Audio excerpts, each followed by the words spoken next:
If I see another one of those pictures, or if I see another person at golden hour with a red umbrella, I don't care how well composed it is. I don't give a shit. I need to be surprised. My eye needs to dance. And then hopefully I need to feel something. And that feeling doesn't have to be pain.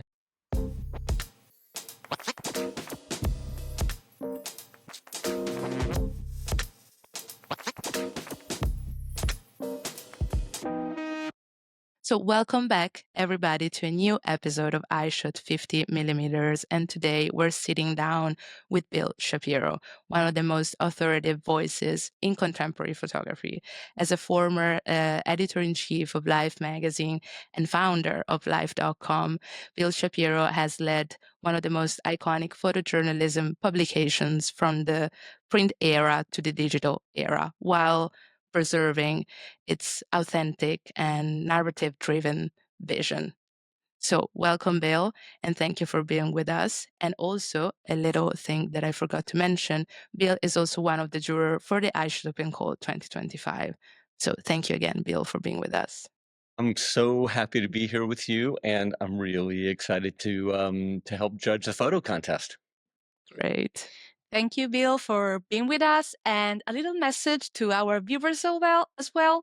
Keep supporting us, keep liking, keep commenting, keep subscribing, because what's just one small click to you means the world for us. By supporting us, you're supporting independent photography, independent publishing, and most importantly, art. Welcome, Bill, and thank you for being with us as an editor and curator. Thank you, Maria. Okay, Bill, we want to immediately start off with one of the most toughest question we always ask our guests. And that would be, who is Bill Shapiro according to Bill Shapiro? Yeah, I don't know how I'll be able to answer that. Who am I? Well, let's see. Where should we begin? I live in New Mexico now, in a small town in northern New Mexico. It's the desert. It's known for its beautiful light. Georgia O'Keeffe used to live around here, and lots of painters and artists. And one of the reasons I moved here is because I love light and beautiful light. And so that's why I'm here now. I've had a long career in magazines and in promoting photography. I help photographers make their photo books now. I write about photography for places like the New York Times and Esquire and Texas Monthly and New Mexico Magazine and all sorts of places, the Atlantic. And um, I curate fine art photography shows, and I'm just and I have this Instagram feed where on most Fridays I try to promote a photographer who's sort of extraordinarily talented, but flying under the radar a little bit. Hmm. What else do Okay. you want to know? I'll Okay. tell you anything. Okay, then I will go with my second question then. And I wanted to talk a little bit before about your life before your career actually started. In fact, you've studied psychology, if I'm not mistaken, art, writing, and I wanted to ask you, what is that you bring with you from that part of your life, if you could pinpoint something for us? Yeah, I mean, I think that the answer is empathy. Psychology is all from is about trying to understand the world from the perspective of the person that you're talking to, or to understand Hmm. the problems that a person in that situation might be facing. Not only the problems, but the joys and all the emotions. From regret and nostalgia and you know. Happiness, but also some of the more difficult things. And I think being able to see things from someone else's perspective makes for a good writer and a good storyteller, but obviously, um, it's a great way to filter photographs. Does that photograph make you feel something? Does that photograph expand your worldview? Or have you seen it before 100 times, and is it not adding anything new and distinctive to the conversation? Okay, very interesting. And that's a very interesting thought process as well to arrive in that sense. then my second question would be, because you've, of course, as I was introducing you beforehand, we're very intrigued about your career in Life magazine, but I want to know more about who is, if we want to say that, Bill Shapiro before Life magazine. Bill Shapiro, apologies for that. You can say it any way you want. So let's see. I grew up in Los Angeles, Mm, and I guess I started taking pictures in junior high school, sort of around 13, 14 years old. And I would bring my camera, which was not a good fancy camera, and I had taken like one or two photography classes, but I would bring the camera to concerts, to music concerts, and I would take mm. pictures, and then I would, and most of them were terrible, but I would develop them, and then I would bring them to the next show by the same artist and sell them in the parking lot, for 5 or 10 Wow. each, right? So I was like a little hustler. Love that. Yeah. And I loved, I've talked about this before, but I loved when people would gather around and look at my photos and be like, "Oh, that's amazing. Oh, that's so cool. I'll take, that's great." Yeah. Yeah. But then there was this one time where this big muscly, I was a skinny, like 14, 15-year-old kid, right? Braces and this big motorcycle kind of Hell's Angels guy comes up to me all in leather and he looks at my photos and he said, "These are great. I'll take them all." And I was like, "Oh, that's amazing. I've probably just made like $100." And he took the box of pictures and he walked away. So he meant that very literally. He'll take them all. Very. And I was like, "Hey, mister, wait." And he just turned around and looked at me like, "What are you gonna do about it?" And that Uh, moment was interesting for me for a couple reasons. One,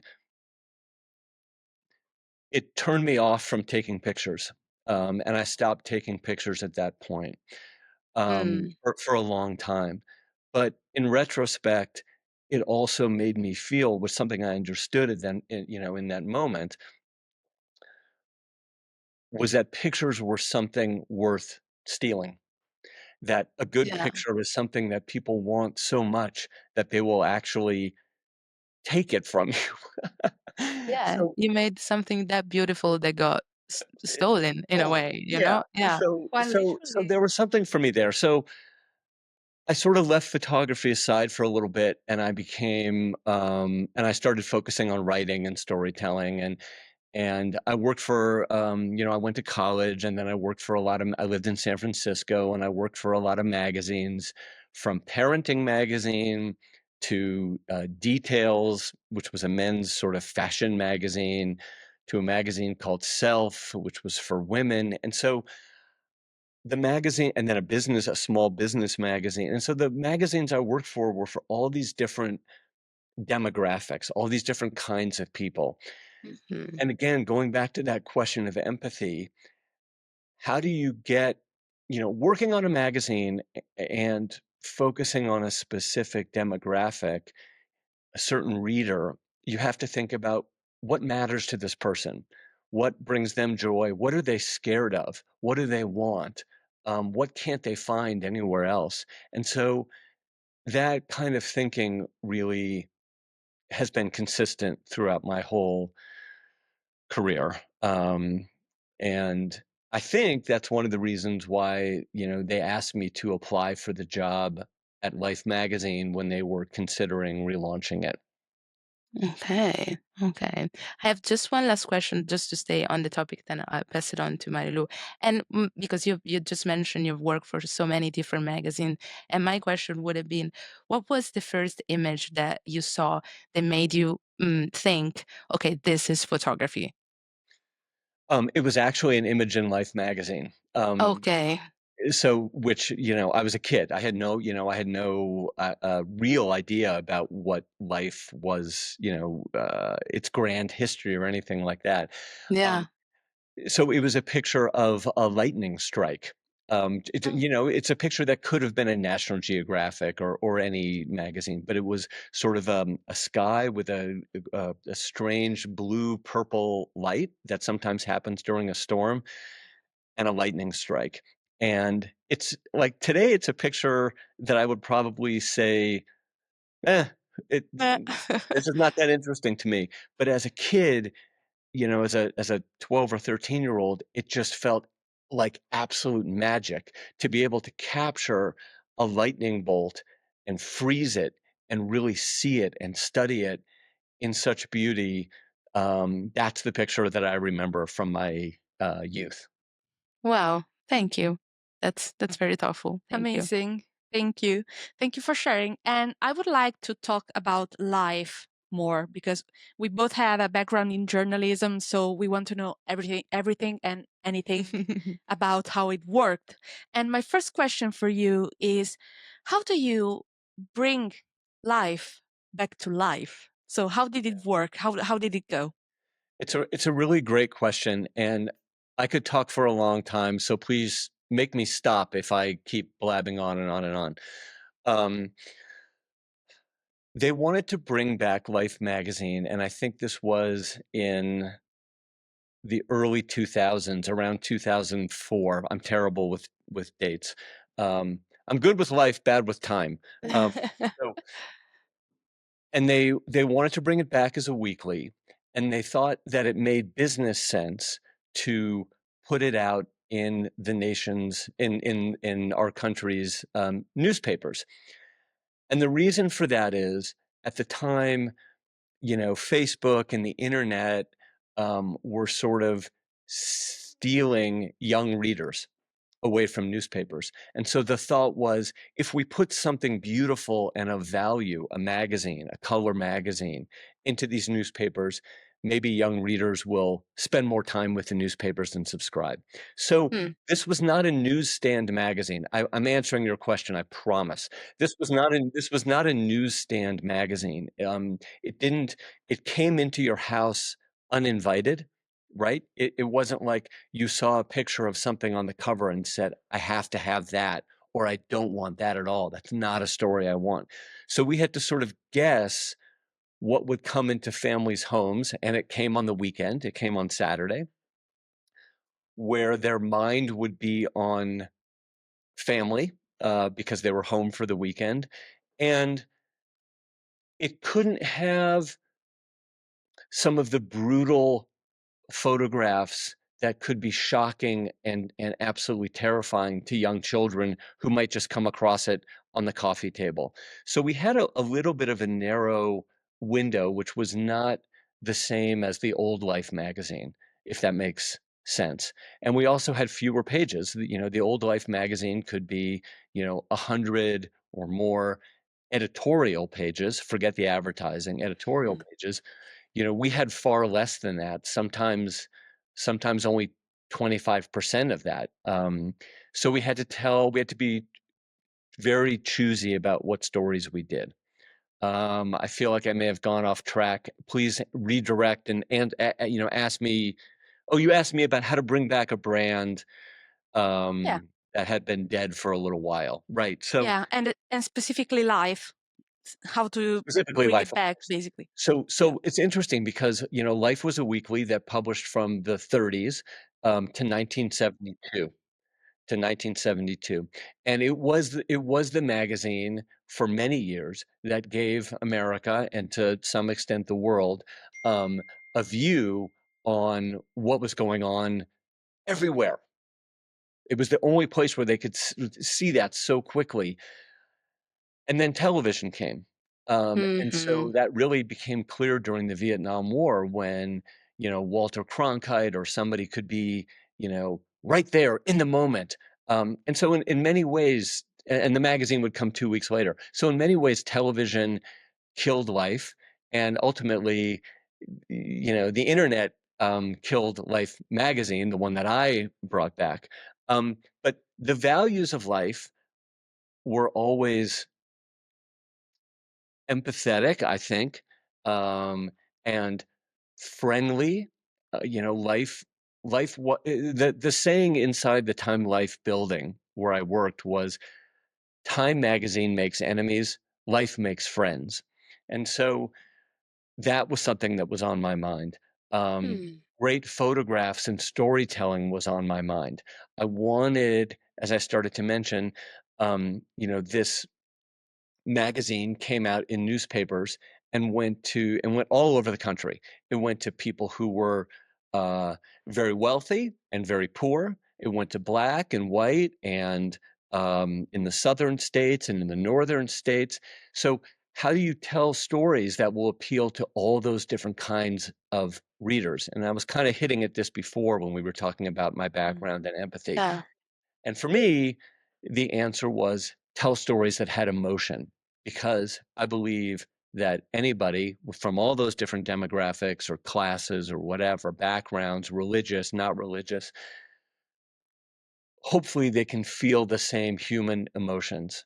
And life photographers were always so great about being able to convey emotions through pictures. And so that's what I really focused on. Thank you. Thank you so much for sharing. You actually answered one question that I was going to ask you next. So we can move on to another question that I have. And I would like to know your story selection process from pitch to publication. So including the photography selection, because if emotion and empathy are such core values in your editing process when you're selecting a story for life.com or Life magazine as it used to be, I would like to know the timeline, the workflow. I'm very interested in that. So I'll talk first about the magazine because the workflow was so, and the filter was so very different from the .com, and that was a whole different business model. We can talk about that. But Life magazine, under my team's sort of direction, was really an editor's magazine.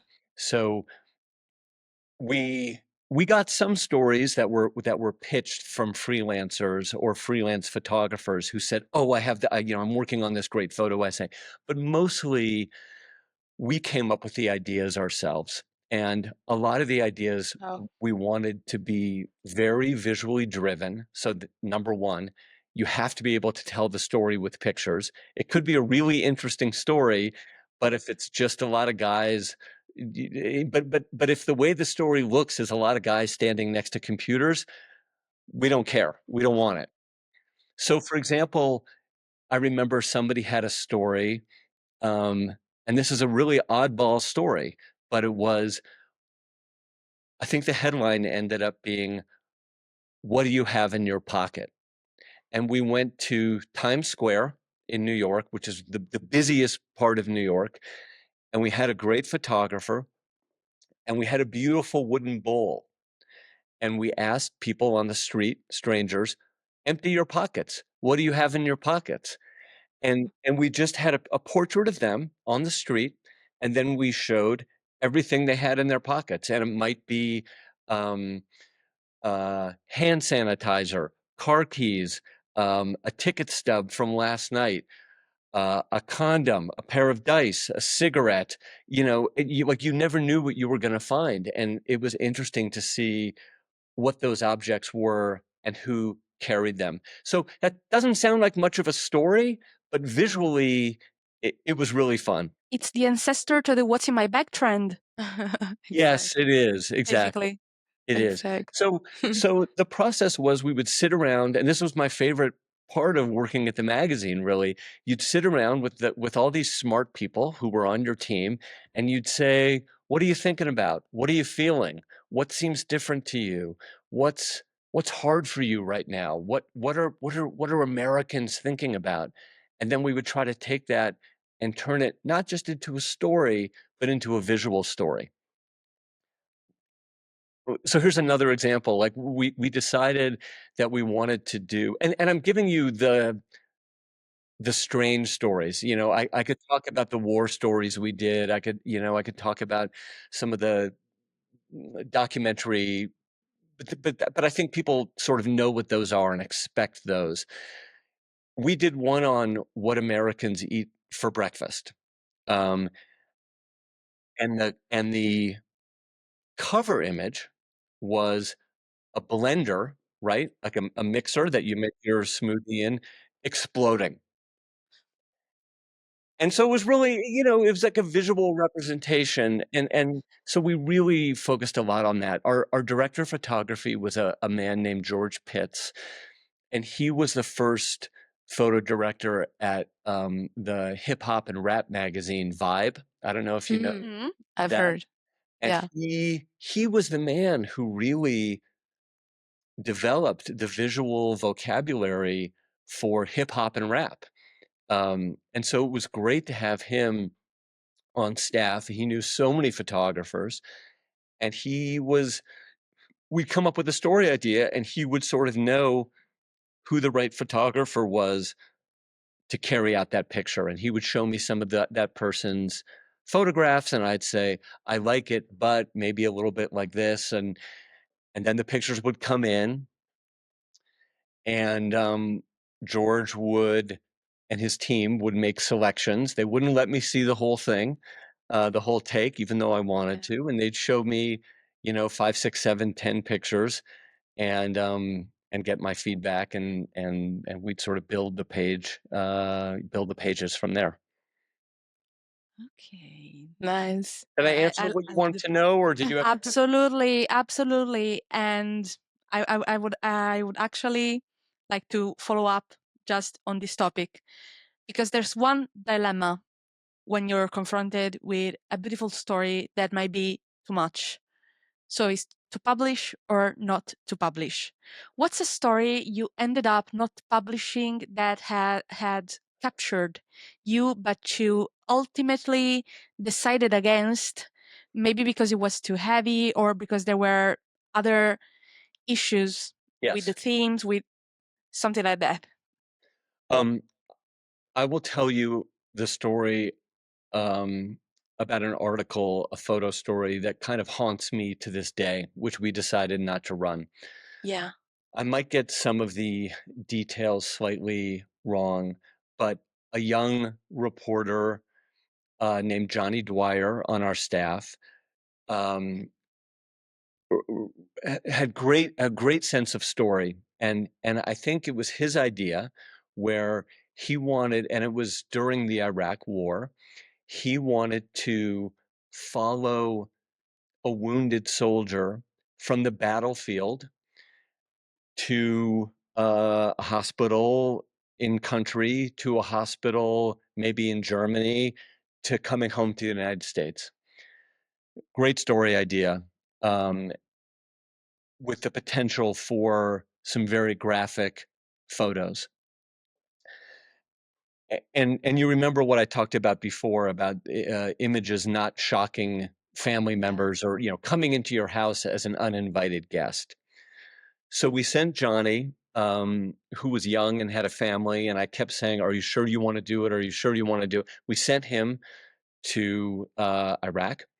Um, I think was that Iraq or Afghanistan? I think it was Iraq. Might have been Afghanistan, but I think we have so many wars in our country. It's Oh, terrible. I yeah. can't remember Yeah, which one it was.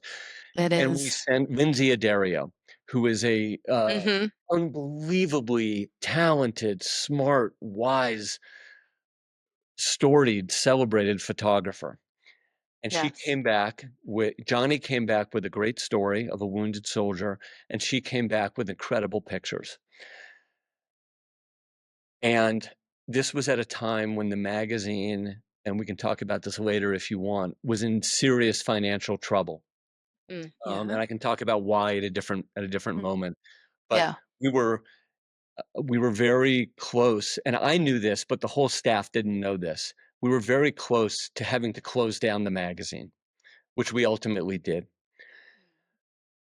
And in consultation with our publisher, who was the head of the business side, he said, if you run those pictures, no advertiser will want to be in the magazine that week. And that will cost us so much money, hundreds of thousands of dollars, that Mm. our runway, our rope, will get shorter, and we will probably have to close the magazine quickly. And so I made the very, very difficult decision, and my staff didn't understand completely why I was doing this, that we couldn't run the story. Lindsay, the photographer, was incredibly upset. She had every right to be. She felt like we had sent her into a war zone and then didn't have the guts, didn't have the balls, sorry, to run the story. And I couldn't really defend myself. I couldn't tell her why, because the business part of this equation was sort of secret. So we did allow her to take the story to another publication, I believe the New York Times Sunday magazine. We paid her for it, and we let her run it elsewhere, but it was not an ideal situation. Yeah, that's actually terrifying to learn, because more than the quality of the story, you had to take so much about Into account, into consideration. so much about advertising into consideration, and not running an important story Important because story. of advertising. Kind of reminds me of what's happening with MasterCard and other payment processors, I believe. Yes. Because they're censoring stories on the itch.io indie video game platforms that have sensitive themes, because the proxies won't let people purchase stories that have that themes that are considered graphic. So it's kind of a vaguely similar situation. Kind of remind me of that. Okay, sorry about the No, I detour. do want to say one more. Yeah. As the editor-in-chief, you care about the stories. You have to focus on the stories, which we just talked about. You have to think about the business health of the magazine, and you also have to think about your staff. And if our magazine had gone out of business because of this story, 25 or 30 people, husbands and wives and people who had children that they were supporting would be out of work. And so exactly. Terrifying. I had to carry that, and I had to think about, what that meant for the company, but also for my staff. And, this is not a story that I've told before. And a lot of people looked at me and were like, "How come you can't run this story?" And I just kept thinking in my head, because then you'll be out of work. Yeah. It's big responsibility for sure. So a lot more very, goes very into some of these decisions than people know. Mhm. And I'm not saying I made the right decision, but it was the decision Of course. the best You had decision to I make. made with the information I had at the Yeah. time. The reasoning is very, very clear. Okay, last one for me before I pass it back to Lou. I would like to ask you, how much practice goes into detaching yourself from the rawest, most emotional parts of a story, especially when there are stories about pain, there are stories about stories that are graphic, like you were saying, but even stories that talk about different kinds of pain. Yeah. So how do you detach yourself and make You don't. If you detach yourself, you lose. If you detach yourself and you say, "Oh yeah, I've seen that picture before. That's just another person missing a leg. That's just another child separated from their parent. That's just another, person with AIDS dying," then you're not doing your job. You have to come to these pictures like a baby. You have to come fresh, like you've never seen them before. And if you are not feeling the pain of every image, you need to get a new job. You need to move. You need to move to a different kind of magazine, or thinking about a different reader. If you've become so jaded that these pictures don't hit you right here, something's wrong. Thank you. Really, thank you for sharing this. Thank you. Yeah, amazing. Okay.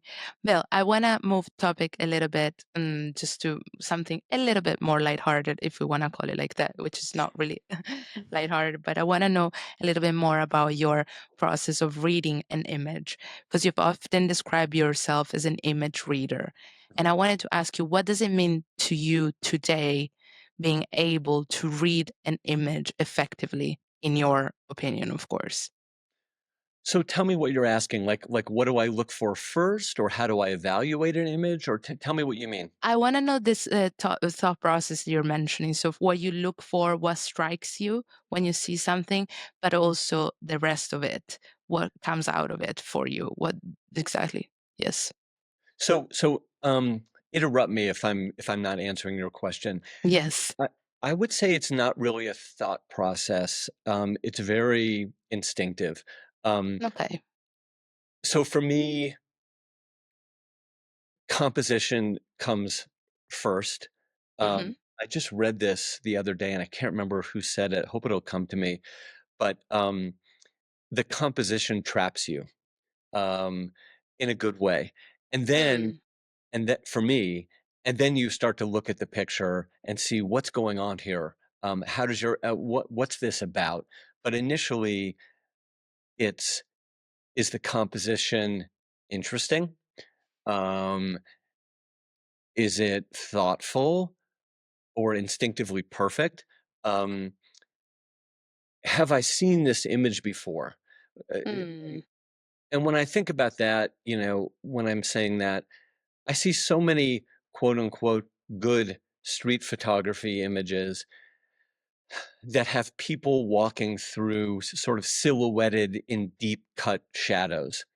Uh, mm, it's the kind of thing that Alex Webb was doing years ago and doing so beautifully.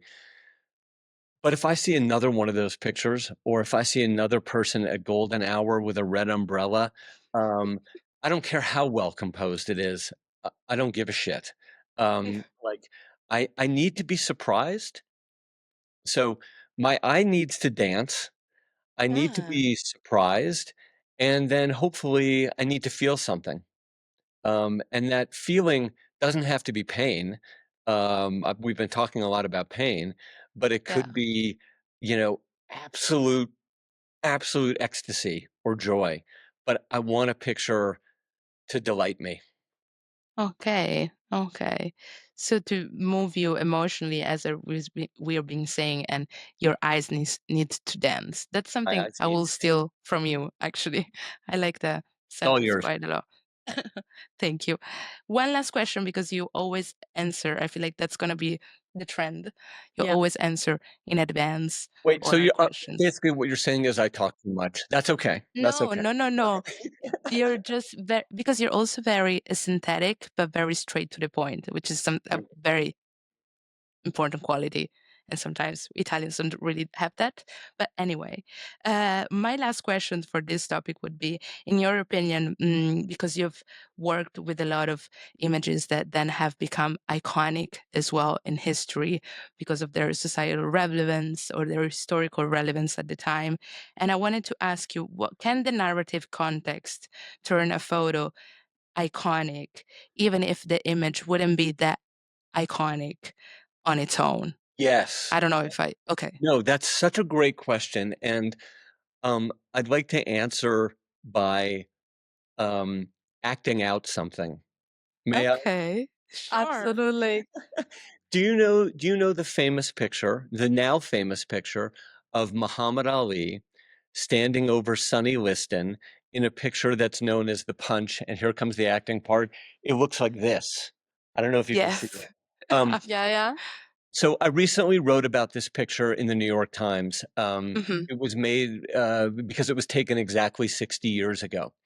Um, and I spoke with the photographer. I interviewed the photographer, the great Neil Leifer.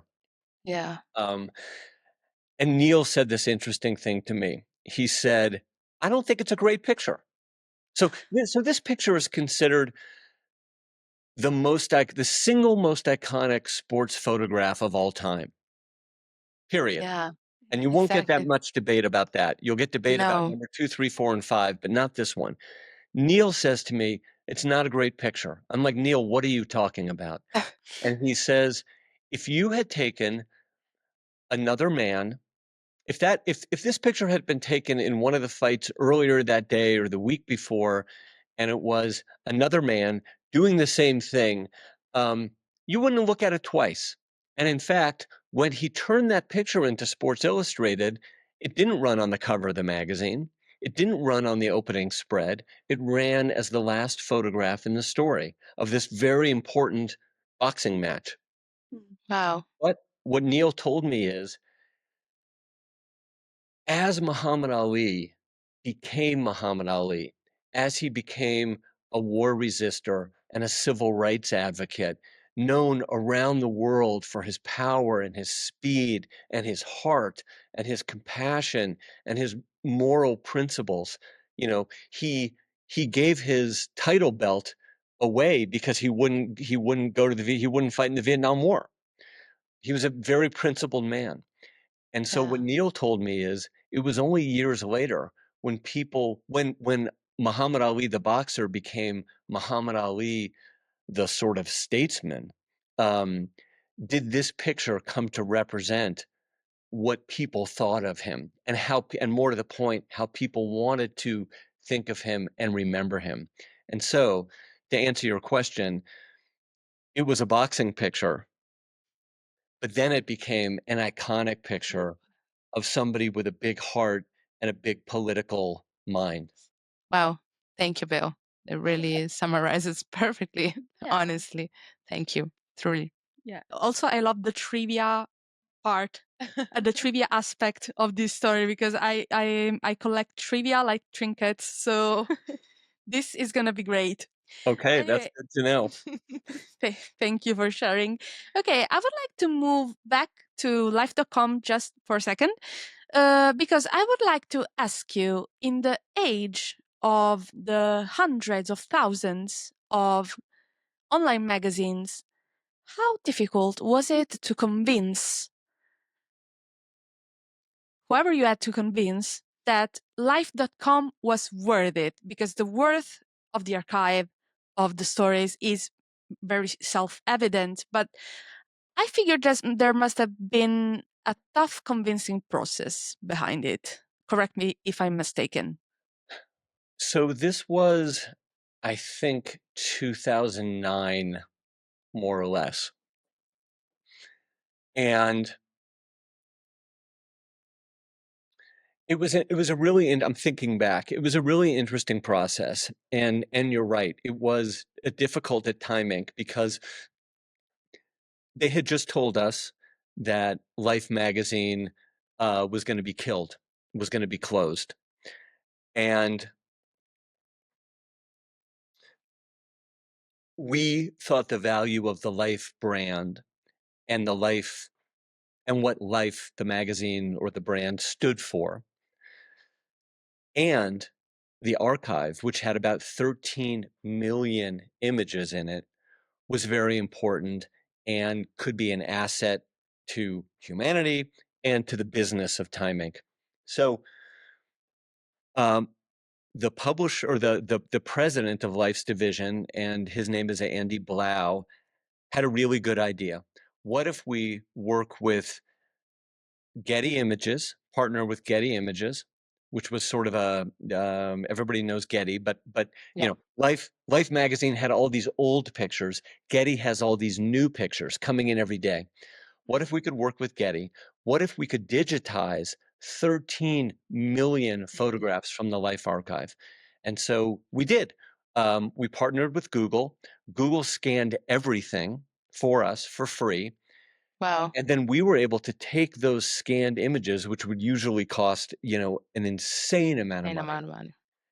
and tell stories with them that contextualized what was going on in modern day with the Getty images, with old images. So in other words, if we had, I don't know, let's just say a boat sank, a big ship sank somewhere in the Atlantic yesterday, and there were pictures of it that Getty had, we could then go back and tell a story about, some of the, I don't know, the five biggest, naval disasters, nautical disasters of all time, and sort of contextualize this. Same with politics, same with race, same with poverty. And celebrity, and I can't even remember what your question was. Oh, the thought process. And so the idea was to bring that advertisers would love to have a brand as storied as life online when there was, frankly, a lot of garbage out there. There was a lot of web magazines with names you've never heard of, and we felt we could, with the Life brand, compete with those titles. Wow. Okay. I don't know if that answers your question or I just Yeah, yes, it does. I really love this story. And following up from this, how important is it to keep the bridge between historical and contemporary photography as strong as possible? Not only to know where photography comes from and where it's going, but in general for historical reasons, basically. Well, I think it's extraordinarily important. I can't tell you the number of great photographers I speak with shooting today. I'm talking about documentary, shooting today, who tell me that they think about Eugene Smith all the time, or they think about Gordon Parks all the time, and they think about how these masters of storytelling did what they did, how they assembled their stories. I don't necessarily mean frame by frame, but how they thought about their approach to the communities that they would photograph, to gaining the trust of the people that they wanted to have in their frames, um, to how much time they would spend with these people, and then construct the story frame by frame, thinking about what the old masters had done. And if you can't do that, if you're only looking at Instagram to sort of get your inspiration, um, you're really missing a lot. You're really hobbling yourself by not knowing what's been done before you and sort of commenting on it, or using some of the rubrics to advance your own pictures and tell better stories. Okay, okay, all right. Thank you. Last one for me for this section. And just a little bit of a spicy question, a spicy question, because sometimes we may place weight and importance on the past through photography while forgetting the present. While the present goes by, we overfocus on the past. Do you think this is the case with photography? I guess I'm not 100% sure what you mean. I mean, photography to me is about stopping time, and you are creating images. The second you take a picture, you're creating an image of the past to be seen in the future. Yeah. But I'm not sure I know what you mean. Like like So like like like we think too much about the history of photography? basically, by studying the masters, by studying photo essays from decades ago, Yes. we place focus and importance on the past. But maybe we don't pay enough importance to, to what's actually going on. So even if it's documented uh, moment after moment, especially nowadays with phones nowadays. So basically, if we focus too much on the past, could we miss the present? I think you have to do both. Um, Okay. and when I think about studying the past, it's not to be thinking about history, it's to be thinking about the technique and the tools of storytelling. So a lot of great photographers tell me that they study uh, paintings from the Renaissance to understand where light comes from and how light can be shown, and composition, because those old painters really knew what they were doing inside a frame. So for me, I do spend a lot of time looking Mm. at the masters, but I also spend too much time on Instagram seeing what the new generation is doing and Mm. seeing how they're interpreting things, how they're approaching things. how they're using their phone instead of maybe a camera, which allows you to get closer, Yeah. and First of maybe all. allows you to be less obtrusive. So I think you really have to do both if you want to kind of be in the world of photography today. Hmm. Okay, okay. That answers my question. Thank you. Thank you. Thank you for your patience. No. Okay, Bill. We touch, then my questions are going to be a little bit more about your curation, your role as a curator and a selector as well. And my very first question is, what kind of responsibility do you feel like you have as let's say, as someone who has served as a gatekeeper Mm. of our collective visual memory, both with life, of course, and the archive that life has? And how does that experience influence maybe today your selections or your curations? That is such an interesting question. Because you've seen so much as well. Because You've it's what? learned you've seen so much, Oh, you've learned yeah. so much. It's it's a big responsibility for sure. Yeah, sometimes I'll post something online and people will say, "I can't believe the former editor of Life magazine thinks this is good."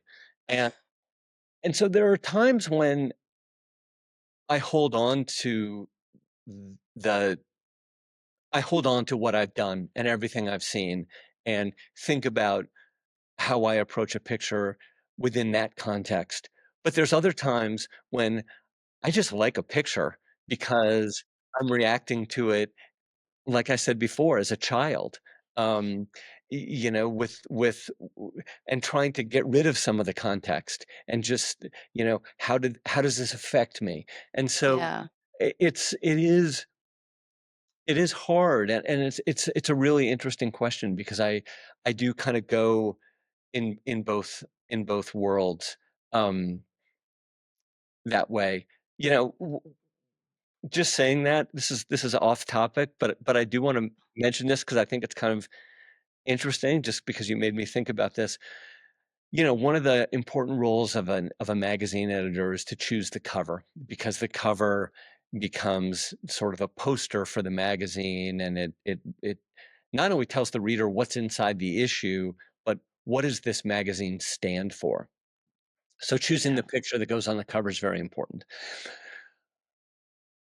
George Pitts, my photo editor, and Richard Baker, the creative director at Life magazine, would sort of give me their top choices for what the cover would be, and I would take them home and think about them. And I would often show those pictures to my kids, who at the time were like, 3 and 7 years old. And they didn't know who these celebrities were because they weren't really, they don't know who's popular, and they would just react to these images with no context at all. Who's Sarah Jessica Parker? Who's who's Billy Bob Thornton? Who's George Clooney? They have no idea. They would react simply to how the picture made them feel, to the face or the body language, and I wouldn't. I would pay attention to how they reacted because it was innocent, and they weren't bringing any baggage to it. And so this concept of leaving your baggage and your history Behind. behind you, exactly, and just approaching the image in that instant and being in touch with how it makes you feel in that moment, I think is important. Okay. Okay. And what do you truly look for when you review a photographic project, following up from what you've been saying? Um, I think I look for how well the project is speaking to its own purpose. What what Okay. what what is what is this story trying to tell, and Mm. is it doing that or not? Um, I look for what's not there and why. Again, we're Hmm. talking about like a photo essay or so, or a or Yeah, a, or or a yeah, book sure. Or like project. project. Yeah. Yeah. Um, I think about the life cycle of the subject, and what's being covered, and like I said, what's not being covered. I think about how the reader, like if it's a book, maybe uh, uh, uh, how the reader will react to those pictures on the page. If all the pictures are taken from 6 feet away, for example, sort of a middle distance, or 8 feet away, whatever, it can get a little boring. So I like to see pictures close up and far away. Mm-hmm. What's the context? What's the big picture here? What are the details? Are there pictures that I will remember? Are they showing me something I haven't seen before? Are they giving me access to a part of the world that I could see nowhere else? Mm. That's really interesting for me. Okay. And what's instead one common mistake, if we can say that you've been seeing in the projects you have been reviewing, that you feel like you can point out not really working? Sometimes it's not really, yeah, sometimes it's not really knowing what the story. Um, Somebody came to me recently with a bunch of, very nice street photographs of a certain city. Um, and the photos were good. Many of the photos were good in their own right, but what's it telling me? What is the story behind there? Is it about um, rich, the meeting of rich and poor? Is it about racial diversity? What are you trying to tell me? And I think photographers should really, at some point, when they're a little bit into their project, should think about the title of their book and what the subtitle might be. And they can throw that title away. They don't have to stick to it. This is just as a way to focus what their thinking is, and to think Hmm. in words, what am I shooting and why? Aesthetically, to your question, um, it's what I was saying before, it's a sameness. Are you showing me the same distance? And you're not able to get closer to your subjects. You're not able to pull back and see the bigger picture. Am I seeing the same colors again and again and again for no reason? Am I seeing the same angles again and again and again for no reason? It's really important for photographers to share their pictures with somebody who hasn't seen them, maybe before they bring it to somebody like me, to help them think about what they're not doing, and their own blind spots as they're telling the story. Okay. Okay. Thank you. Thank you. That would be it for my section. Thank you. Yeah. And I would like to actually follow up with some more questions about mentoring. So you run a column, if we can call it that, on Fridays on Instagram, where you feature new voices that surprise you. And the element of surprise is necessary both in photography, but also in the selection process for new voices. So, what surprises you about new voices enough to want to feature them? One thing that is often surprised, that I calculate into this, is I think the images are great, but this person has very few followers, or much less than I think they should have. And so it's surprising to me that not more people um, have caught on to this photographer. Mm. And so Hmm. that's actually what started me doing this column, which I call Meet This Photographer, Yeah. um, because I was seeing so much garbage on Instagram, people shooting their soup, who had 100,000 followers, and then I would see somebody who was telling real stories or making real images, who had 1,200 or 800 or 600 followers, and it felt like there's no justice in this world if the soup pictures are being seen by more people than these other pictures. So there's Yeah. that. Um, and also, like I've been saying, what haven't I seen before? Mm. Who's telling a story in a new way?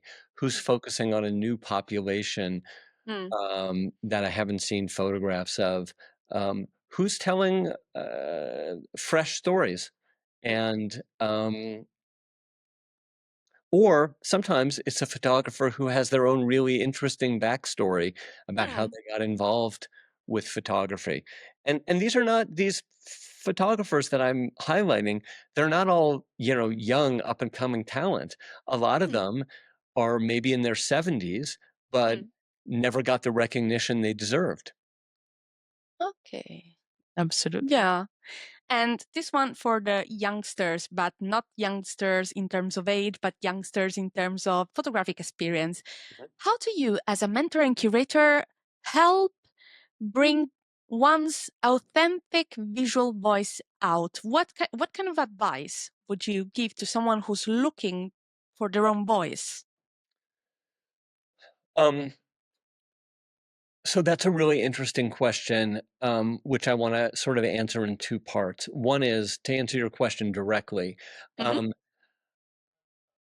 and these two answers may be in conflict with each other. But I would really tell a young photographer, um, what do you care about? What's in you? What do you really don't think about the photographs that you see that are getting, 100,000 likes or 50,000 likes. Forget all that stuff because it's garbage. Yeah. It's meaningless. Um, what makes you the most passionate and engaged when you're looking at your own work or when you're looking at the people that you're photographing? And I think that's, you know, the, those are the stories that really start to define who you are as a photographer. I Mm. just heard this great interview with my friend and the wonderful photographer named Alex Harris. And he's now in his 70s, but when he was in his early 20s, he shot here in northern New Mexico. And old people mostly going about their lives and in their homes. And then he shot in remote villages in Alaska. And what he was saying was that he didn't know that these images would be connected in some way until years later when he looked back on his career and his body of work, um, and saw that there was a line from his earliest work to his later work. And that line represented his soul, the stories that he really wanted to tell. And so if you're not shooting what you care about, you're missing that. Now, to give you my second answer, which may be in conflict with that, what I'm seeing a lot today from younger photographers is focusing on themselves and their own identity. And maybe their identity is as a gay person or a Hispanic person or a Black person or an Asian person or a trans person.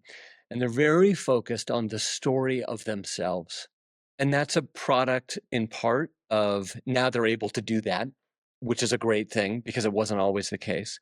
But it's also, I think, not always great because when you're 22, how many great autobiographies have you read written by a 22-year-old or a 23-year-old? Not that Well, many. A not couple. that many. A couple. There are some great ones, but not that many. I personally think it's important to look outward, to be outward focused. Because after you tell the story of yourself 2 or 3 times and you're only 26, what else are you gonna say? Look outward, and if you're looking outward, you can also tell the story of yourself through the way you approach looking at other people. You can communicate a lot about your identity with how you see the world. You don't have to look in a mirror all the time. Thank you. Thank you for sharing this answer. And for this section, I'm all good. So Okay, passing perfect. back to you. Bill, I want to discuss a little bit more again. I want to touch a little bit more again on life and also on the future of publishing in that sense and photography publishing. So Life magazine has a as we have been saying so far, and has historically documented major events in the world, from war, climate change, migration, poverty, also entertainment in that sense. Do you think photography still holds today that same power that had during the time that you were editor-in-chief of Life and pictures were being used as a channel for social issues and messages in that sense? Um, I definitely think it does. Uh, Okay.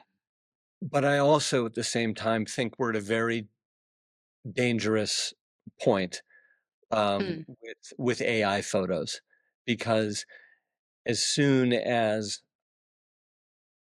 the viewer doesn't know if that photo is real and it's a moment that actually took place versus being created on somebody's laptop in a basement somewhere, um, we're really screwed.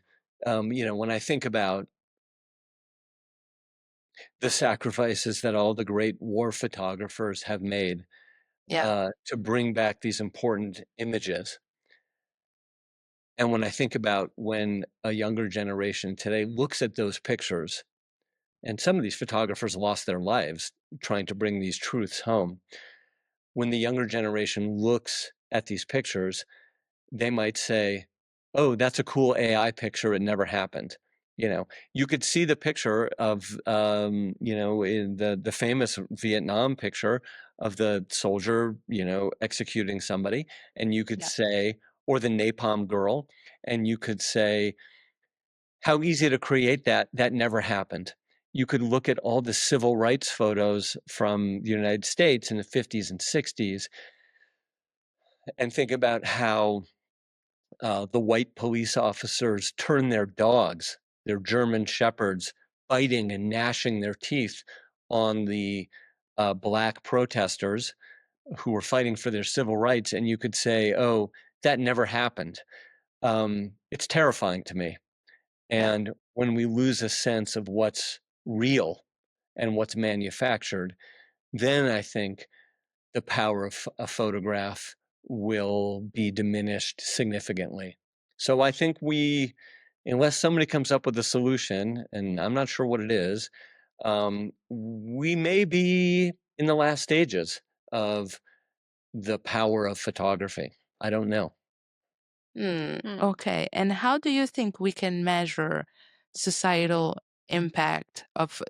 societal impact of photography in this digital era that we cannot really run away from? Well, I mean, there are metrics for these things, which I don't really subscribe to, the likes and the shares, Sure. because so much of that is algorithmically driven, and it might be based on your previous photograph rather than this photograph. Mm, So I think if it gets into the cultural conversation somehow, um, you know, when you think back, this is not a photograph, but it's a video documentary image of um, a police officer choking or killing someone like George Floyd, and those images, moving images, sparking a worldwide protest. You understand that the power of photography and videography is as strong as it's ever been.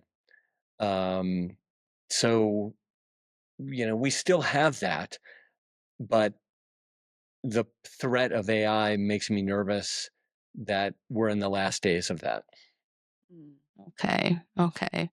Um, you said something before just now that I want to connect for this second question, which is, are there, at the same time, as you said, like a photograph of George Floyd, for instance, could spark a revolution or protest all around the world, from the US to Italy to Europe and everywhere around. But are there images that, in your opinion, not comparing it to the one of George Floyd, but should be censored today for their ethical or social responsibility nature that comes with them, or basically where do you draw the line, and do you think it's necessary to draw a line in order to have or not a societal impact through photography?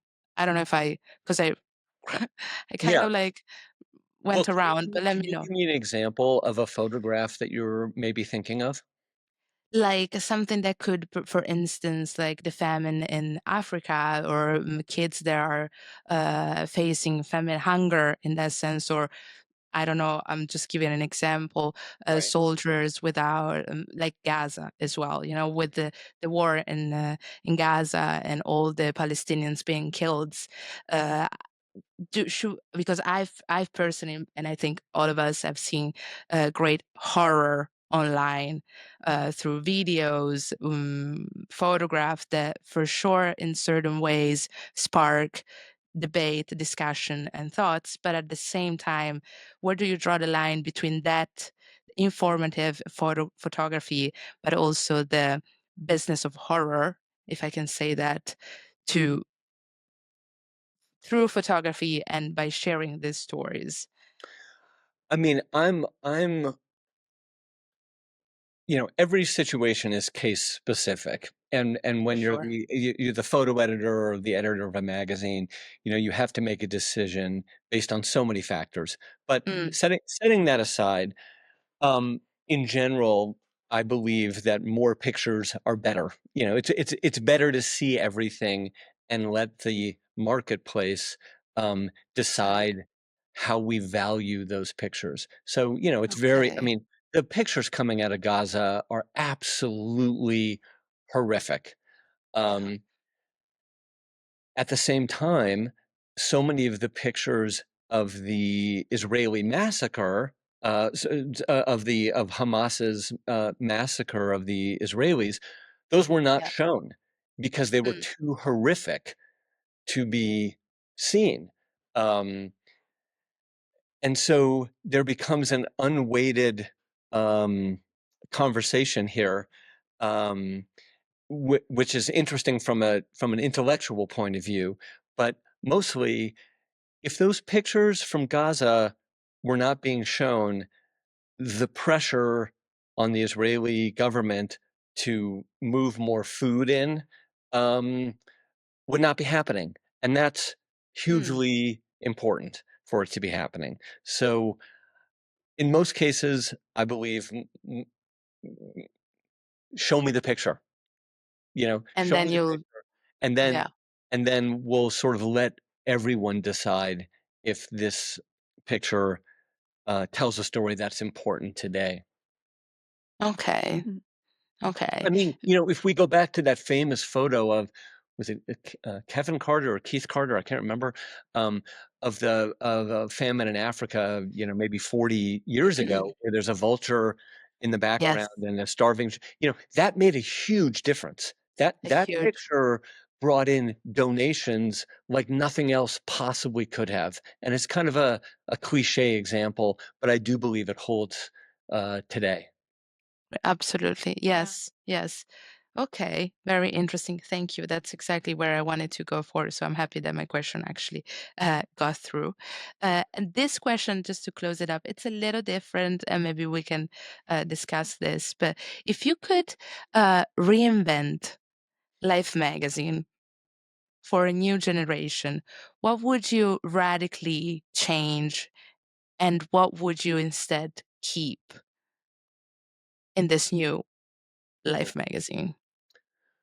Well, the problem today, I think, is reaching a general interest audience. Um, Okay. so I'm going to approach this a little bit I know you're not asking this, okay.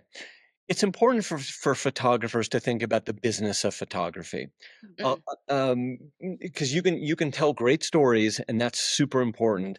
But you need to think about how are people going to see these pictures, and who's going to pay for them to get out there in the world?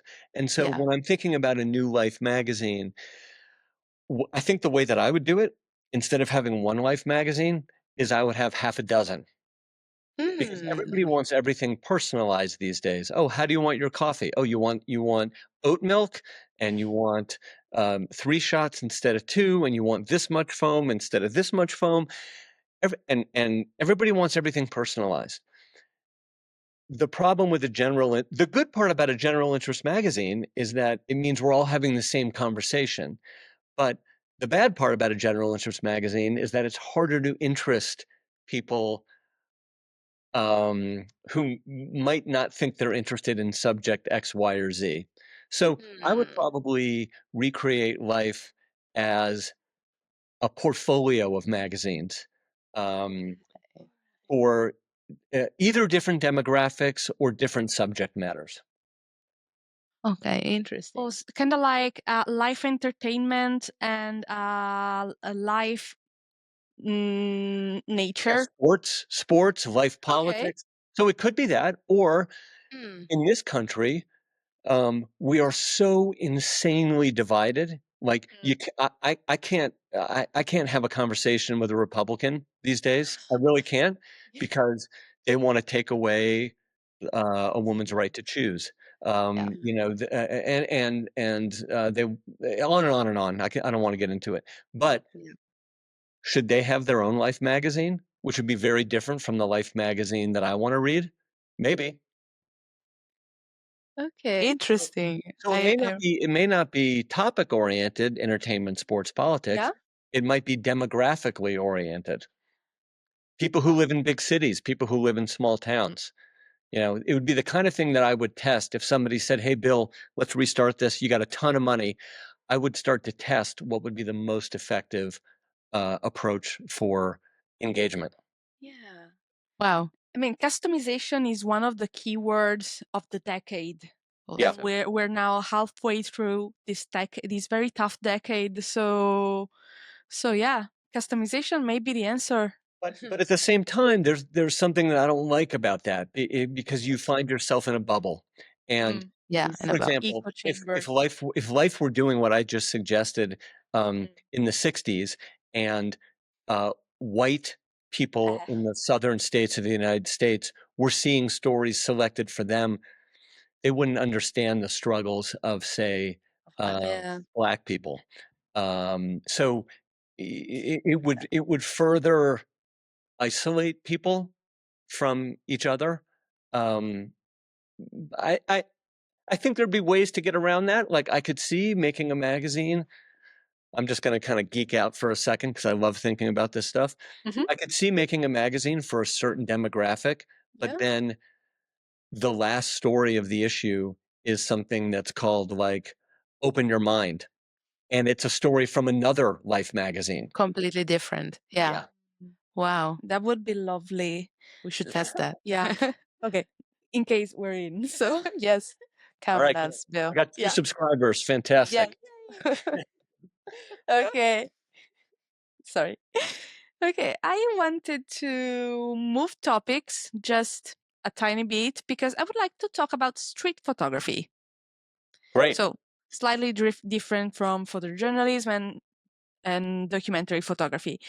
And while doing my homework, I've come across a definition that I really, really liked, which is street photography as a human popcorn machine, as a popcorn machine for human life.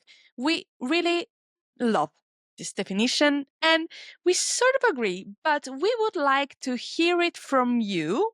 So, why? Why the comparison? It's very spot on, but why the comparison? So I used that phrase when I was arguing with Grant Scott, who I do a monthly podcast with, and um, sometimes we agree. He's a great guy. Sometimes we agree. Sometimes we disagree, which is respectfully, which is wonderful. So I don't know if you guys have been to New York City. Well, you should come. It is. There are so many people from so many different walks of life and so many races and rich and poor and well dressed and dressed in rags, and these people come together um, y- like a popcorn machine. That's the image that came to me. They're bouncing off each other. Um, and interacting with each other or avoiding each other. And it's this incredible, just the density of human life and the speed with which it happens, because everybody in New York is absolutely in a hurry all the time, and they're just walking like this down the street, bumping into each other and looking at each other and looking away from each other, that it just felt like a popcorn machine to me. And I think as somebody who takes pictures, who likes to take pictures of life on the street, like I do, those moments are just gold. Yeah. All right. It's never the same twice. If you think Never. about, if you're popping popcorn, at the end, you always get popcorn, but, the shape and the trajectory Yeah. of the kernels popping, it's always Really different. different. Yeah, kind of like Beautiful. snowflakes. Yes. Yeah, Kind of well, like exactly.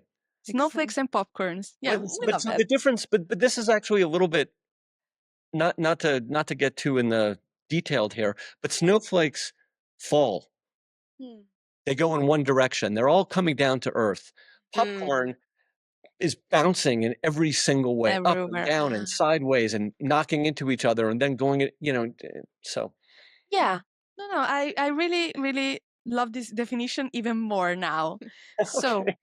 okay, what's your favorite flavor of this kind of popcorn? So, what really makes a street shot really hit the spot for you? Hmm. I thought you were gonna ask me if I like my popcorn with butter or not. Oh, I yes, mean, same actually. I mean, I would expect it from Marilu, actually. So I was like, okay, let's see if All right, she well, says I'll it. answer that first. I actually like popcorn with a little Parmesan cheese. Oh, Um, shit. Oh. so, um, let's see. Um, that's such a great question. Mm. I like to see the human experience. I liked like I sound like a broken record here, but I like to see human emotion um, on somebody's face. I mean, the composition. We've talked about composition. It must be a well composed photograph, Sure. but I like it when a photograph feels like the beginning or maybe the end of a story. And when I look at that photograph, could I sit down and start to write a story? Who is that character? Where are they going? Who did they just talk to? What's missing in their life? Um, what are they chasing? What have they lost recently? What are they hoping for? And if I Mm. can think about that and sort of tell a story about the character, then usually I'll like the photo. Okay, thank you. Last one for me about this topic. But sometimes, especially if you, as a photographer, place yourself in a place where interesting things are bound to happen, so like parades, very busy places such as Times Square, the Shibuya crossing, or the old neighborhoods in Naples, you're gonna get a shot. But what's the difference between a clever shot and an authentic one, aside from the core emotions behind it? Hmm. Um, I, I guess it comes down to a kind of freshness, which is, have I seen this before? Have I seen it 10 times before? Or is it um, something very unique? Is it a very Hmm. unique moment?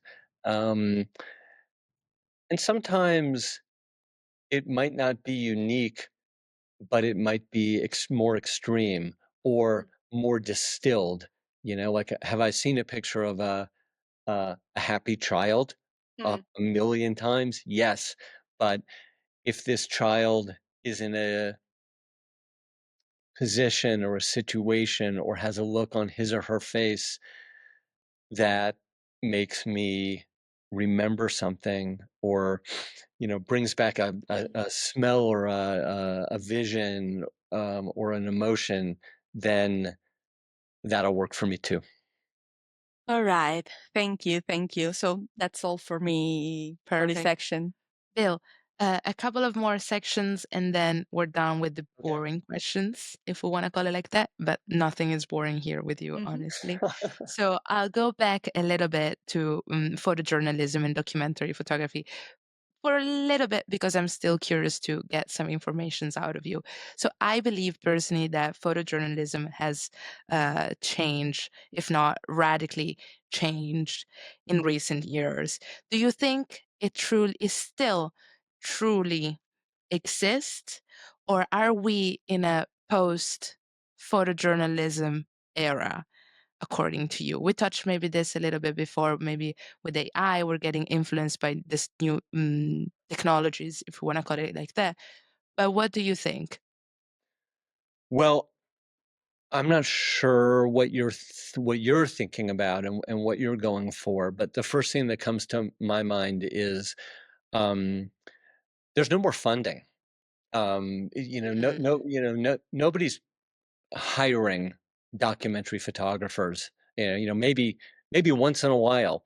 But Time Magazine used to run 6, 8, 10 pages every week or every other week. It's not happening anymore. So it's harder to get books made. It costs more to get books made. So there are fewer newspapers in the United States, and the newspapers that exist are smaller. And so the question is, how are documentary photographers able to make a living? And the answer is, as it gets harder for that to happen, there are fewer of them, and fewer stories are being told and told over time and being told well. So it's harder and harder to be a great documentary photographer.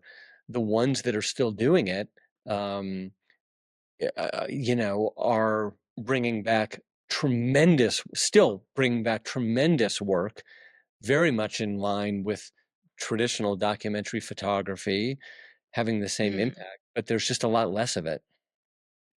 Okay, because I guess with smartphones and the advent of the digital, we have experienced a new, maybe we can say, democratization Yeah, I mean of images. that's actually a really good point. So, and I'm so glad you mentioned that because I think that was missing from my answer. So thank you. Everybody has a camera now. Everybody can take a picture, even of themselves being harassed by the police or whatever. So there are more documentary images than ever. The quality and the context is missing. The fact that an editor or a director of photography hasn't said, this is real. Like, we know this photographer, we know he or she is not faking anything. So here, Sure. world, take a look at this. So we lose that, but we do gain the immediacy that you're talking about, Exactly. available with a phone, and the fact that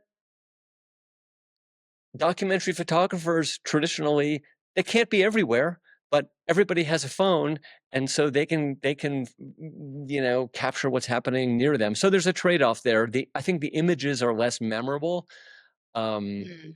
and they're not burned into your brain like some of the old classic ones, but we are seeing more today than ever before. Okay. And how can we, with all these things that we've been saying, how can we still um, tell those old stories? I'm saying old stories like climate change, war, migration, poverty, and all these things that we have been saying. These old emergencies, in a sense, in new ways, by though avoiding this saturation and audience fatigue that we're getting from this social media and all this democratization, if I'm pronouncing it correctly, that we are experiencing. I mean, it's a fantastic question, and I'm not sure I know the answer to that. I mean, if there was, say, uh, an immigrant who was a trained photographer who was recording his or her own journey from Venezuela to the United States, Yeah. I'd love to see that, Mm. because then it's somebody who's making the journey themselves, not as well, as an observer, but also as a participant. Um, but I'm not sure. It's a great question that you No, asked, sure, and, sure. and I don't know the answer. That's totally fine. One last question, and then I'll shut up completely.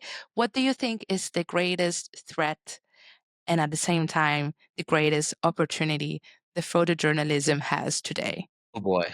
The greatest threat and the greatest opportunity that photojournalism has today. Well, at its when I was making Life magazine, we were reaching 13 million homes, right? Very large circulation magazine. And so let's say that there's 2 or 3 people in each home, so that's whatever, 40 million people. Sure. Something spread around the internet today, on it can start on Instagram, it can go to Facebook, it can go to Threads, um, and it can be seen by hundreds of millions of people, in 4 hours. And so I think that's a tremendous opportunity, to be seen, uh, by a huge percentage of the entire world, not just by people who are able to walk by a newsstand and pick up a magazine. Mm. Um, and the other side of that coin is, the threat is if those images aren't real, if they're created by AI and everybody sees them and reacts and doesn't understand the context, they can create a false impression, which will undermine documentary photography. Because if you can't trust that the image is true, you don't know what to believe and you don't know how to react. And that is both, those are two sides of the same coin. Okay, perfect. Bill, another reason why we wanted you to be here today with us is because you're one of the jurors of Eyeshot Open Call 2025. So the next section will cover what to expect from you as a juror. Hmm. So if you had to give a brutally honest piece of advice to someone who's applying for the first time to Eyeshot Open Call, what would you tell them? Hmm. Um, Show me something I haven't seen before. I mean, I can repeat everything we've already talked about, but the things that I look for typically are a freshness, um, composition. I look for something that makes me feel something. I recently judged a contest, and the winning picture was a black and white shot of the back of a flamingo without seeing its wings or its beak. And it was just a beautiful graphic image. And Mhm. I don't typically love wildlife photography. It's just not something I Yeah. was I interested in. wouldn't expect that. Yeah, Uh, exactly. and it really surprised me that for me, this was the winning image. But it was so well done. And I had never seen a picture like that before.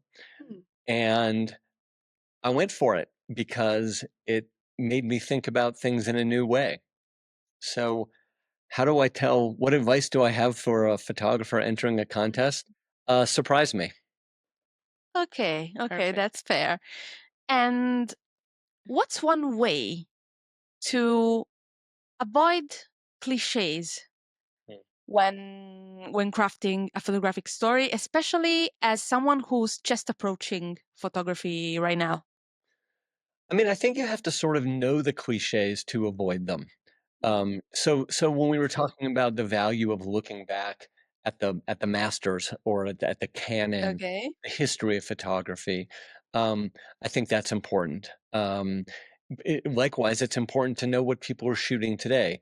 And, I use the example of a red umbrella, a woman holding a red umbrella, shot from behind at golden hour, walking through an alleyway on cobblestone streets. Um, that picture wasn't being taken 15 years ago, or at least wasn't being seen 15 years ago, but it's sure as hell being seen today. So you do have to know what's happening today to avoid repeating an image. Okay. Just the last one. So, in your opinion, what's the leap that a photographer has to make to elevate their vision from something that is technically good or technically fair to something that is authentic and fresh? What's the right mindset to take that leap?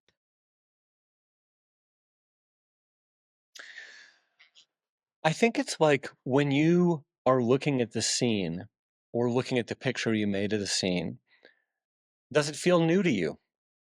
Not just does it feel good, but does it feel new? Uh, I guess I'm not sure how to answer that question exactly, because you could have a perfectly good, quote unquote, good photograph that doesn't sort of speak a new word, or utter a new sentence. And the line between those two can be very fine and hard to determine. And two different photo editors may see things differently. One may say, "Oh yeah, that doesn't move me," and one may say, "Oh my God," and that's the fun of all this. But I think, to the extent that a photographer can start to really listen to themselves, um, and shut out some of the noise and really focus on what they want to see and how they want to see it, that will be an authentic photograph. All right, thank you. So I'd say we can wrap it up unless you have any other question you would like to add. Yeah, Yeah. I'm good. I'm good. Okay. Unless you, Bill, have questions for us. No. I do want to mention something that I'm working on Yes.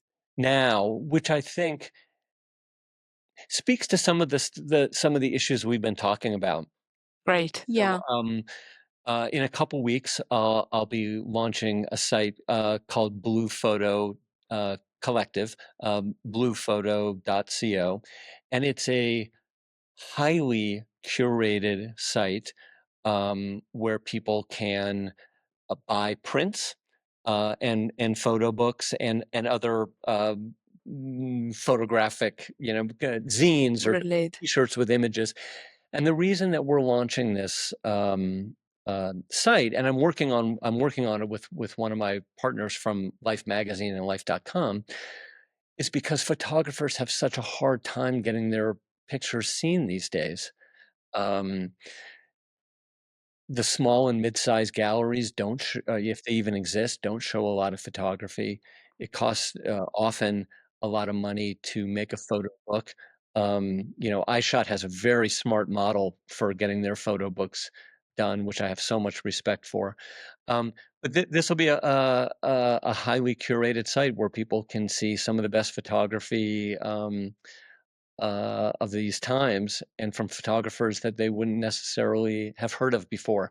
So we'll have pictures from people like Henry Cartier-Bresson and Steve McCurry and Ansel Adams, but also, um, lesser known photographers like Avani Ray and Anne Rierich and Adiolo Osibadu and Cliff Wright and Tag Christoph. Amazing photographers, but those people that might not be able to necessarily make it on a gallery's walls. Okay, Bill, thank you. It sounds really exciting, and we Absolutely. honestly can't wait to see it Yeah. ourselves as well. So Very thank you soon. for sharing with Yeah. with us. So, welcome to the unfiltered part of the episode. And for everyone who hasn't been here before, our unfiltered section is a rapid fire series of questions. So, Bill, try not to overthink the answers, and we can start now. Okay, Bill, 3 words to describe yourself. Hmm. Um, uh, Empathetic, um, tall, and anxious. All right. All right. And what's the first photo you ever printed? Myself? You Mhm. mean okay? I printed a picture of Jerry Garcia, who was the lead uh, sort of singer and guitarist of the Grateful Dead, and I was telling that story in the previous episode about Yeah. the prints that got stolen. Okay, black and white or color photography, if you had to choose. Oof, black and white. All right. The Life magazine photo you wished you had published yourself. Oh my God. Um, let's see. Um, oh, good God. I would have to say, like, so many pictures are running through my head right now. It's such an unfair question. Um, It is. It totally is. let's see. Totally. Well, I'll just go with Eugene Smith's Country Doctor, and I'm going to tell you why. I'm going to tell you Go why ahead. really quick, Cool. because it is the photo essay that most documentary photographers say affected them. Mm, So to Yeah. have that, to have brought that into the world, and to have such a long effect, 80 years later on photographers would be such an honor. Amazing. okay, great. So then, a photographer who affected you or changed the way you see photography or images. Um, Jim Nockway, for sure. He is a photographer who was able to really make me feel something instantly. Perfect. Okay. Oh, and Gordon Parks. And Gordon Parks. I gotta get Gordon Parks in there. Yeah. What's a photo exhibition that left you speechless? I recently saw 2 exhibitions. Imma tell you about both of them. Ed Burkinski is a fantastic, exhibition in New York City at ICP, International Center of Photography, about the beauty and horror of how mankind is affecting the world with pollution. Brilliant exhibit. Couldn't stop talking about it. The other exhibit that I just saw that I couldn't stop talking about in a negative way is by Deanne Arbus. The photographs are beautiful. The way the exhibit was hung was terrible. Oh, Okay. Okay. I will ask you to rank these 3 aspects of a photograph in order of importance: composition, light, and subject. I would rank it like that: composition, light, and subject in that order. Perfect. perfect. What's a photography book you would gift to a young photographer? Has to be The Americans. All right. We Mm. love the Americans. Okay. A moment you lived that you wish you had photographed. Mm. I've been thinking a lot about that recently. Um, I'm really interested in the moments, in the quiet moments in between. Like, if I had a photograph of my father putting his arm around me as a kid, when I needed comfort, that's a photograph I wish I had. But those aren't the kind of photographs that people take because they're focused on birthday parties and whatnot. But just a quiet moment of everyday life, that would bring back a memory of someone who I loved. Wow, thank you. Thank you. What's the craziest thing that happened to you while waiting to complete a story? So like, Okay. It's not a photo story. I'm just gonna tell you what came to mind. Um, yes, that's okay. perfect. So When I was much younger and a writer, I was working on a story for a magazine called Men's Journal, and I worked in a sex toy store in New York City on assignment for this. And people came into that store asking for very, very strange, for me, strange things. And I had to sort of keep a straight face while they were asking for these Oh. things. That's just what came to mind. I love it. Okay, thank you. A place in It was called the pleasure chest. Okay. Okay. Fitting. a place in the world where you would love to get lost with your camera. Wow. What a great question. A place that I would love to be sort of parachuted into to photograph might be a really busy city in China where I've never been, because I'm sort of picturing the popcorn machine of New York City, but with a whole different kind of popcorn. Oh, love that. We love that. Absolutely. What's the story that you curated that made you cry the most while looking at the photos? Mm. So at Life magazine,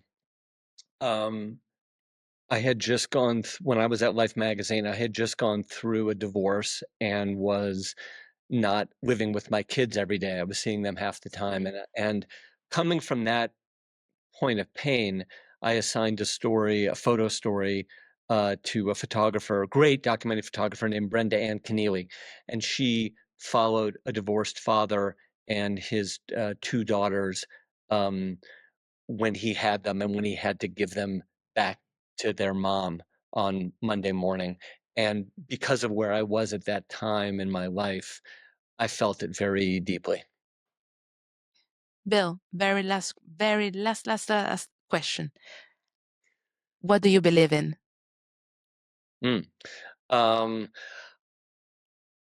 I believe in luck. That's first. All right. Okay, thank you. We're loving the array of answer we're getting to this question. Yes. Amazing. Bill, this time we're actually done. So thank you Thanks, for guys. everything. Pleasure. It was amazing. Really appreciate your thoughtful questions. I often get asked the same questions again and again, and yours were very unexpected and smart and fun to Thank you. answer, and made me think about stuff as I was going. So thank you for your great Thank you. questions.